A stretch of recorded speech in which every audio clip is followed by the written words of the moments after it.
మహాగణాధిపతయే నమః. ఓం గురుభ్యో నమః. ఓం శ్రీమాత్రే నమః. పరమేశ్వర స్వరూపమైనటువంటి జ్యోతిష, వాస్తు మరియు ఇతర అనేకమైనటువంటి శాస్త్రములను మనకు అందించినటువంటి మహర్షులకి నమస్కారం. హయగ్రీవ హయగ్రీవ హయగ్రీవేతియోపథేత్తస్య నిస్సరతే వాణి జహ్నుకన్యా ప్రవాహవత్. అరుణాం కరుణాతరంగితాక్షీం ధృతపాశాంకుశపుష్పబాణచాపాం అనిమాదిభిరావృతాం మయూకైః అహమిత్యేవ విభావయే భవానీం. శ్రీమాత్రే నమః. ప్రేక్షకులకి ఆ లలితాంబిక అమ్మవారి యొక్క అనుగ్రహం పరిపూర్ణంగా కలగాలని మనస్ఫూర్తి కోరుకుంటూ మనం ఈరోజు చెప్పుకోవేటువంటి టాపిక్ ఏమిటంటే కుజుడు నీచ పొందబోతున్నాడు. ఎందుకంటే చాలామంది నన్ను అడిగారు, మిథున రాశిలో ఉన్నప్పుడు కొన్ని తొక్కిసలాటలు జరుగుతాయని చెప్పారు కదా. యాజ్ ఇట్ ఈజ్ అలాగే చాలా తొక్కిసలాటలు జరిగాయి. మరి మిథునం నుంచి అంటే ఆల్రెడీ కుజుడు నీచబడి వెనక్కి వచ్చి మిథునంలోకి వచ్చాడు. అలాంటిది మరలా నీచంలోకి వెళ్ళబోతున్నాడు కదా. 3 ఏప్రిల్ నుంచి ఒక 45-50 రోజుల పాటు అక్కడ ఉంటాడు. ఉన్నప్పుడు మరి నీచబడ్డ కుజుడు ఎటువంటి ఫలితాలు ఇస్తున్నాడు అని చాలామంది అడుగుతున్నారు.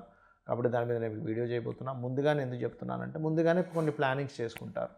అది ఒక్కొక్క లగ్నరీత్యా ఎటువంటి ఫలితాలు ఇస్తుంది, లగ్నం తెలియని వారి రాశి నుంచి చూసుకోండి. అలాగే మరి దేశకాల పరిస్థితులకి మరి జాతకం లేని వారు ఎటువంటి పరిహారాలు, ఎటువంటి జాగ్రత్తలు తీసుకోవాలనేటువంటి విషయాలను ఇప్పుడు నేను మీకు చెప్తాను. అయితే ఈ విషయాలు చెప్తుంది నేనైనప్పటికీ కూడా చెప్పేస్తుంది సాక్షాత్ లలిత అమ్మవారిగా భావిస్తూ ఒక్కొక్క లగ్నం గురించి మనం తెలుసుకుందాం. కన్యా లగ్నము, కన్యా రాశి. కన్యవారికి కనుక చూసుకున్నట్లయితే కుజుడు లాభస్థానంలోకి వచ్చి నీచి పొందుతున్నాడు. మరి లాభస్థానంలోకి వచ్చి నీచి పొందుతుంటే మరి పాపగ్రహాలు లాభస్థానంలో మంచిదే అంటారు కదండి. మంచిదే. ఎప్పుడు మంచిది? అది నీచభంగ రాజయోగం వచ్చినప్పుడు మంచిది. లేనట్లయితే ఏమవుతుంది? ఏవో లాభాలు వస్తాయని ఒక్కోసారి చూడండి, మనకి ఎవరో ఫ్రెండ్స్ ఎవరో చెప్తారు, ఏమంటే ఆయనకు లక్షిస్తే 30,000 ఇస్తున్నాడు, నెలకి 40,000 ఇస్తున్నాడు. వీళ్ళు 1-2 నెలలు ఇచ్చి దాని తర్వాత వాళ్ళు మొత్తం డబ్బులు తీసుకొచ్చి పెట్టేలా చేస్తారు. 10 లక్షలు 20 లక్షలు పెట్టేలా చేస్తారు. అప్పుడు బిషాన ఎత్తేస్తారు. ఇటువంటి అనవసరంగా ఏదో ఈజీ మనీ కోసం వెంపర్లాడకండి. అంటే ఎప్పుడూ వెంపర్లాడకూడదు. ఈ సమయం మరింత డేంజర్ టైం. మీకు ఈజీ మనీ కోసం వెంపర్లాడినట్లయితే ఎవరో ఇందులోనే పెట్టారు, డబ్బులు వచ్చాయి, అది ఇది ఏవో చెప్తూ ఉంటారు. ఇవన్నీ నమ్మకండి దయచేసి. అయితే ఇందులో కొన్ని వ్యాపారం కూడా ఉంటుంది 11వ స్థానంలో. వ్యాపార స్థానం కూడా 11వ స్థానం. అలాగే మీ యొక్క డిజైర్, అందులో ముఖ్యంగా మీ డిజైర్స్ ఫుల్ఫిల్మెంట్ స్థానం కూడా 11వ స్థానమే. అయితే ఇక్కడ ఈ కుజుడు ఇక్కడ ఉన్నప్పుడు సప్తమంలో శని రాహువులు ఉన్నందుకు మీకు ఏమవుతుందంటే పర్టికులర్గా ఈ 45 డేస్లో విదేశీ సంబంధాలు ఏవైనా వెతుక్కుంటున్నట్లయితే 100% అవి సక్సెస్ అయ్యేటువంటి యోగం కలుగుతుంది. అందులో ఎటువంటి సందేహం లేదు. ఇక రెండవ విషయం ఏమిటంటే ఇక్కడ దీంతోపాటు ఈ లాభస్థానంలో నీచభంగ రాజయోగం జరిగినప్పుడు మీకు మళ్ళీ లాభాలు, అంటే ఏదైనా వ్యాపార నిర్ణయాలు, వ్యాపార లాభాలు చేసేటప్పుడు పనికొస్తుంది. ఎప్పుడు అది? అశ్విని భరణి కృతిగా 1వ పాదాల్లో చంద్రుడు సంచరించేటప్పుడు. అంటే ఆ రోజు అశ్విని నక్షత్రం కానీ భరణి కానీ కృతిగా 1వ పాదం కానీ ఉంటే మీకు ఆ టైంలో నీచభంగం జరుగుతుంది. అలాగే కాకపోతే అశ్విని భరణి కృతిగా ఒకటి ఉన్నప్పుడు అప్పుల విషయంలో జాగ్రత్తగా ఉండండి. అది కొంచెం జాగ్రత్తగా ఉండండి. అలాగే పునర్వసు 4వ పాదము, పుష్యమి ఆశ్లేష నక్షత్రాల రోజు మీరు ఏదైనా పని ప్రారంభిస్తే అది డిజైర్స్ ఫుల్ఫిల్ అవుతాయి. అదేవిధంగా ఇది లైఫ్ లాంగ్కి కాదు, ఓన్లీ కుజుడు నీచబడ్డ సమయంలో మాత్రం నేను చెప్పేది. అలాగే కన్యాలగ్నం వారికి పూర్ణగ్రహస్థితి అంటే కుజుడు నీచ పొందుతున్నాడు కాబట్టి చిత్తా 3-4 పాదాలు, స్వాతి నక్షత్రము, విశాఖ 1-2-3 పాదాలులో చంద్రుడు సంచరించేటప్పుడు, ధనిష్ట 3-4, శతవిషము, పూర్వభాద్ర 1-2-3 పాదాలు. ఈ సమయాల్లో మీరు ఏదైనా లాభం కోసం చేసే ప్రయత్నం, అందులో మళ్ళీ ఈజీ మనీ కాదు, గుర్తుపెట్టుకోండి. మీరు చేసేటువంటి బిజినెస్ లాభాల కోసం చేసే ప్రయత్నాలు ఫలిస్తాయి. ఇక మీరు చేయవలసిన దేవతారాధన ఎక్కువగా వెంకటేశ్వర స్వామి నామస్మరణ ఎక్కువగా చేయండి. లగ్నంలో కేతు సంచారం జరుగుతుంది కాబట్టి గణపతిని ఎక్కువగా ధ్యానం చేయండి. అన్ని విధాలా మీకు బాగుంటుంది. మరి జన్మజాతకం లేదండి, లగ్నం లేదు, లగ్నం తెలియదు, రాశి తెలియదు, నక్షత్రం తెలియదు, మేమేం చేయాలి? ఎప్పుడైనా సరే జన్మజాతకం లేనప్పుడు సహజ మేషం అంటే మేషం నుంచి చూసేసుకోవాలి. మేషాన్నే లగ్నంగా తీసుకొని 4వ స్థానం మీద కుజుడి యొక్క సంచారం కాబట్టి మీరు ఏదైనా ల్యాండ్స్ తీసుకున్నా, లేదా మీరు ఆర్మీ, పోలీస్ డిపార్ట్మెంటు, సెక్యూరిటీ సర్వీసెస్లో ఉన్నవాళ్ళు కొంత జాగ్రత్తగా ఉండాలి దేశకాల పరిస్థితులు చూసుకుంటే. ఎందుకంటే ఈ కుజుడు ఎప్పుడైతే నీచ స్థానంలోకి వెళ్తాడో వీటి మీద ఎఫెక్ట్ ఇస్తుంటాడు. అదీ కాకుండా ఒక 2 నెలల పాటు శని రాహువులు కలిసి ఉండి కుజుడు కోణంలో ఉన్నాడు. దీనివల్ల ఏమవుతుంటుందంటే కాస్త ఉద్రిక్తమైనటువంటి వాతావరణం, బార్డర్స్లో కావచ్చు, కొన్ని గొడవల విషయంలో కావచ్చు, ఇటువంటివి జరుగుతూ ఉంటాయి.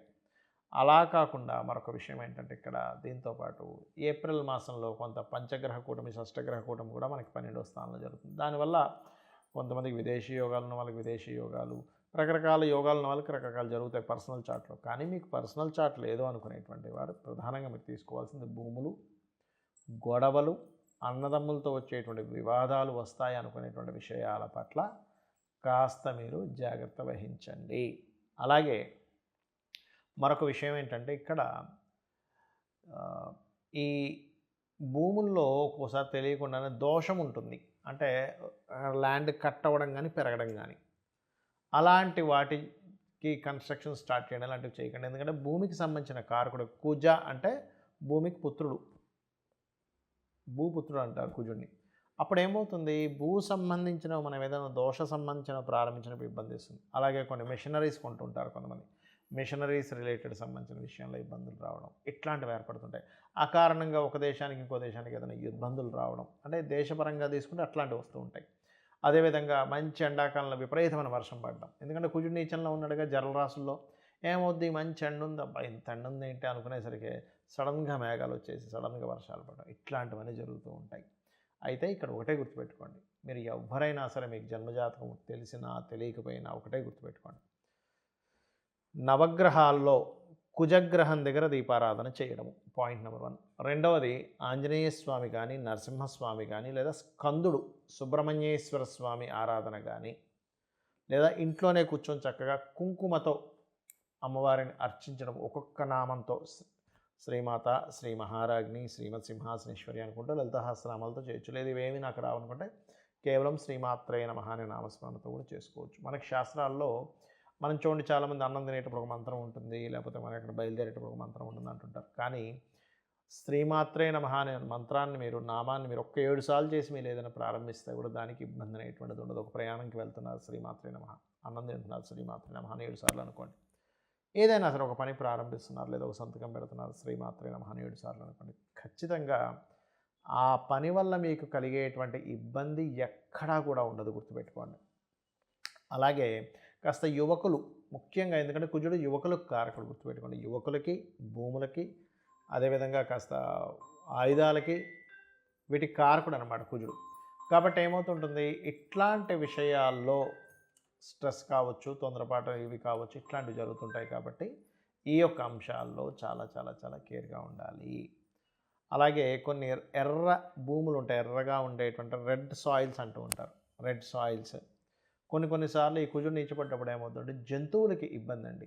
అంటే అడవుల్లో ఒక్కోసారి జంతువులు కొన్ని అగ్ని ప్రమాదాలు జరగడం వల్ల జుగులో ఉండేటువంటి జంతువులకి, ఎందుకంటే కుజుడు కొన్ని జంతువు వాటికి కారకుడు అవుతాడు, ముఖ్యంగా కుక్కలకు కారకుడు అవుతాడు. మనం ఒక్కోసారి చూడండి ఏదో పిచ్చెక్కినట్టుగా పిల్లల్ని కరిచేస్తున్నా అంటుంటారు, ఇటువంటి వాటికి కారకుడు. కాబట్టి మీకు యువకులైనట్లయితే వాహనాల మీద స్పీడ్గా వెళ్ళడం ఇట్లాంటివి చేయకండి దయచేసి. ఈ 45 to 50 డేస్ ముందుగానే ఎందుకు చెప్తున్నానంటే, ముందుగానే ప్రతిదీ ప్రణాళిక ఉంటుంది. ఒక భూమి కొనాలనుకున్నా, లేకపోతే ఒక కెరియర్ విషయంలో తీసుకునేటువంటి చదువుకు సంబంధించిన విషయాల్లోని. కాబట్టి ఈ కుజుడు నీచబడ్డప్పుడు ఏమవుతుందంటే సర్వసాధారణంగా కొన్నిసార్లు మనం న్యాచురల్ 4000 అనేది ఎడ్యుకేషన్ స్థానం కాబట్టి ఏ కోర్స్ అయితే తీసుకోవాలో ఆ కోర్సెస్ తీసుకోవడము, తీసుకోకూడదో తీసుకోవడము, అరే ఈ కోర్స్ తీసుకున్నాను అనుకోవడం ఇట్లాంటివి జరుగుతుంటాయి. కాబట్టి నేను చెప్పినట్టుగా ఇవి చేయండి. ముఖ్యంగా దేశీవాలి గోవుకి తినిపిస్తూ ఉండండి. క్యారెట్స్ కావచ్చు, బీట్రూట్స్ కావచ్చు. కానీ ఒకటే